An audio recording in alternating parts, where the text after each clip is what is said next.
Em um mundo marcado por tanta polarização, por tanto individualismo, nunca foi tão necessário falarmos sobre o verdadeiro significado do Natal. Fique conosco nesse vídeo e falaremos sobre o nascimento do Filho da Paz.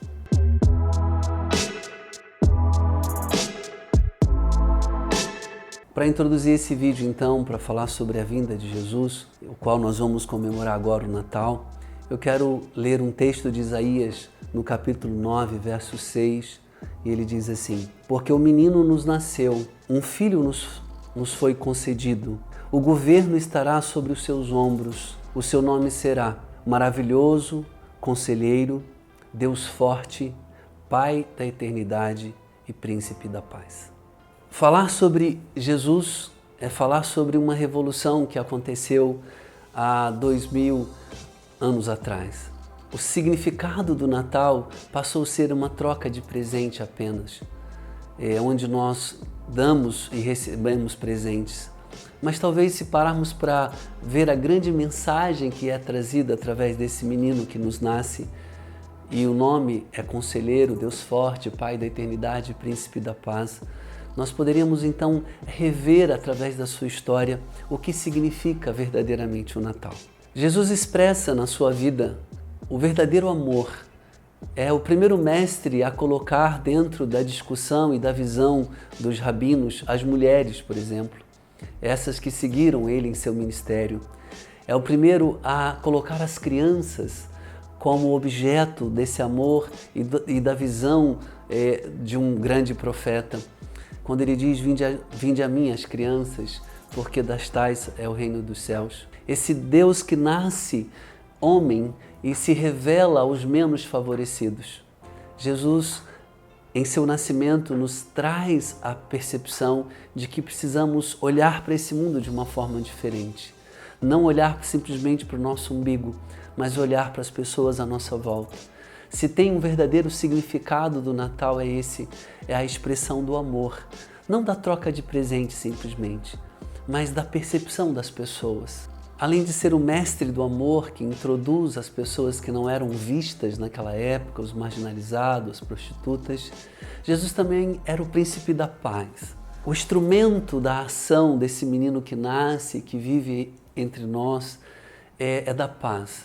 Hoje eu vejo tanta guerra, tanta disputa, tanta mesquinhez do ponto de vista existencial, e Jesus sempre foi aquele que optou pela paz. Quando os soldados vieram prendê-lo, Pedro, lançando a mão de uma espada, Jesus o repreende, né? Não é pela violência, calma-te.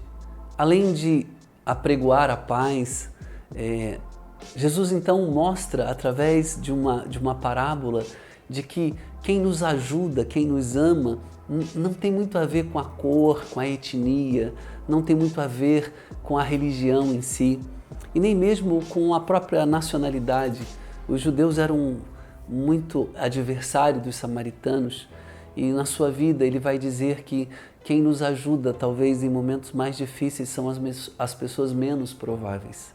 Quando ele conta a metáfora do bom samaritano, que havia sido assaltado no caminho de Jericó a Jerusalém, e passando um sacerdote não viu, passando um levita também não viu, talvez estavam apressados para ir para o templo, para o culto, e quem passou foi um samaritano que teve a visão do amor. Então esse menino que nos nasce nos ensina também que quem pode ajudar um judeu pode ser alguém da faixa de Gaza, né? Pode ser alguém que seja um palestino. Então esse amor apregoado nesse dia tão bendito de Natal é um amor que ultrapassa a religiosidade, as crenças, né? Ultrapassa a sexualidade, a política. E eu creio que se deixarmos esse menino nascer dentro de nós, nós vamos ser menos preconceituosos e olhar para o próximo como uma extensão de nós mesmos na Terra. Por fim, o nascimento desse menino nos ensina a diferença entre a religião e a espiritualidade. A religião se condensa e se concentra apenas no comportamento na maioria das vezes. Jesus veio para um mundo assim. O comportamento dos fariseus, dos escribas, era um comportamento daqueles que seguiam a lei. E esse nível na PNL nós chamamos de nível do comportamento. E eu conheço pessoas religiosas assim, que não bebem, que não fumam, que se mantêm castas e fica muito dentro de um comportamento, mas o amor parece que não nasce. Jesus, no seu nascimento, nos revela que a espiritualidade está acima da religiosidade. Porque na espiritualidade, nesse nível maior, nós falamos sobre o pertencimento, sobre a filiação. E quando ele diz que nós devemos amar ao próximo como a nós mesmos e a Deus acima de todas as coisas, ele está tirando o rito do comportamento e está falando que ele se revela na atitude do amor. Ele se revela como aquele que estava forasteiro e alguém foi visitar. Ele se revela como aquele que estava com fome, alguém deu comida. Ele se revela aquele que estava doente, alguém foi cuidar. Então esse mestre do amor que nasce nos traz a responsabilidade de que a religião ela é importante, mas na maioria das vezes ela se condensa e se concentra e se resume apenas em comportamentos.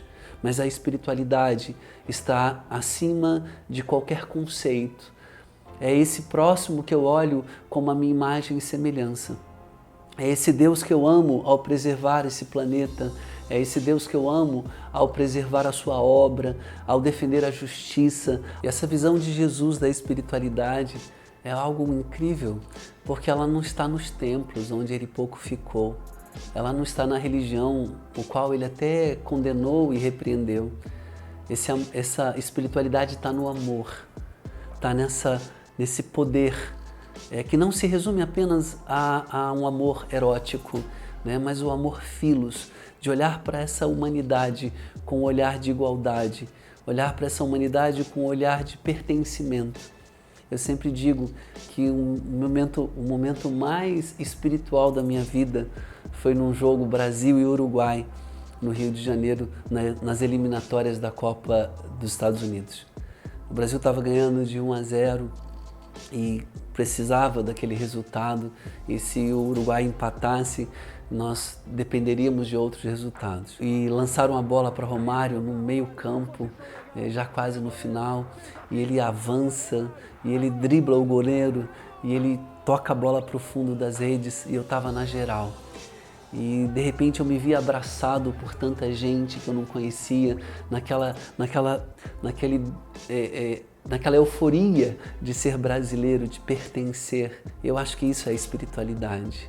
É quando nós olhamos para esse mundo e sabemos que pertencemos a um todo, que somos iguais a todos que nos cercam. Então, se tem uma mensagem que esse menino que nasceu nessa manjedoura, de uma forma tão humilde, veio nos trazer, é que nós deveríamos olhar para esse mundo com amor. E é interessante entender a palavra amor. No grego, todo prefixo a é um prefixo de negação. Atenção é sem intenção. Ateu é sem Deus. Amnésia seria sem memória. E amor, mor ou mor é morte, seria sem morte. Se tem uma forma de celebrar o Natal, é celebrar a vida, é celebrar a igualdade, a paz, porque o menino vos nasceu, um filho se nos deu, e ele governará as nações, e o seu nome será chamado Deus Forte, Todo-Poderoso, Maravilhoso, Conselheiro e Príncipe da Paz. Que a paz de Cristo e que o seu amor e que a sua espiritualidade abunde sobre as nossas famílias nesse Natal. Um grande abraço, um grande beijo. Fiquem com Deus.